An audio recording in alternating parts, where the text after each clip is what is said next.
வாழை. மாரி செல்வராஜோட வாழை கிடையாது, இது வேற வாழை. ஒரு மலையாள மூவி. ஆகஸ்ட் 15 ரிலீஸ் ஆச்சு. ஸோ மூவியோட ஸ்டோரி என்னன்னா, 5 பசங்க ஸ்கூல் லைஃப்ல ஃப்ரெண்டா இருப்பாங்க, தென் காலேஜ்ல ஃப்ரெண்டா இருப்பாங்க. ஸோ எக்ஸாம்ஸ் எல்லாம் ஃபெயில் ஆயிடுவாங்க. ஸோ எங்கேயுமே வேலை கிடைக்காது.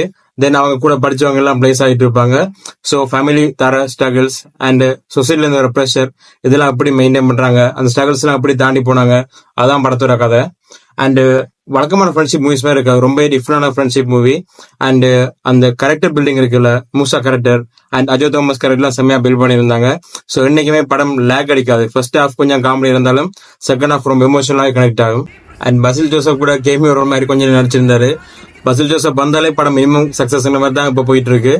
அண்ட் என்னதான் இருந்தாலும் இப்போ ஸ்கூல் லைஃப்ல காலேஜ் லைஃப்ல நீங்க இருந்தீங்கன்னா அண்ட் காலேஜ் முடிச்சுட்டு டிகிரி வச்சுக்கிட்டு வேலாம இருந்தீங்கன்னா படம் கண்டிப்பா உங்க லைஃப்லயும் கனெக்ட் ஆகும். பேசிக்கா என்னன்னா, ஸ்கூல், அதுக்கப்புறம் காலேஜ், அப்புறமா டிகிரி, தென் ஜாப், அப்புறம் மேரேஜ், அதுக்கப்புறம் கிட்ஸ்ன்னு ஒரு சர்க்கிள் இருக்குல்ல. ஸோ இந்த சர்க்கிள்ல எதுவுமே சரியா அமையாதவங்களோட கதை. டைட்டில் சூப்பரா தான் இருக்கு, வாழ பயோபிக் ஆஃப் பில்லியன் பாய்ஸ். இது அவங்களோட கதை மட்டும் கிடையாது, அதே மாதிரி நூற்றுக்கணக்கான கோடிக்கணக்கான யங்ஸ்டர்ஸோட கதை.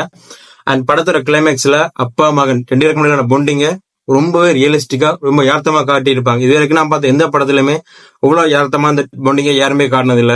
லைஃபும் ஒவ்வொரு மாதிரி. நான் முன்னாடி சொன்ன சைக்கிள் சில பேருக்கு அப்படியே எதுவுமே லேக் இல்லாம கரெக்டா அமையும், சில பேருக்கு அமையாது. ஸோ அந்த அமையாதவங்களுக்கு இந்த சொசைட்டி போற ப்ரெஷர் இருக்கு, என்னடா இன்னுமா சும்மா இருக்க, வேலையை போயில, அது பண்ணலையா இது பண்ணலையாண்டு.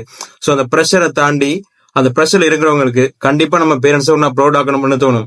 ஸோ அப்படிப்பட்டவங்களோட கதை. அண்ட் தோக்குறோம் ஜெயிக்கிறோம் அதெல்லாம் தூக்கி ஒரு சைட்ல வச்சிருங்க. வாழப்போற ஒரு லைஃப். ஸோ நமக்கு பிடிச்ச மாதிரி வர்றோமா, அதான் முக்கியம். படம் பார்த்துட்டு படம் எப்படின்னு கமெண்ட்ஸா சொல்லுங்க. Be happy school.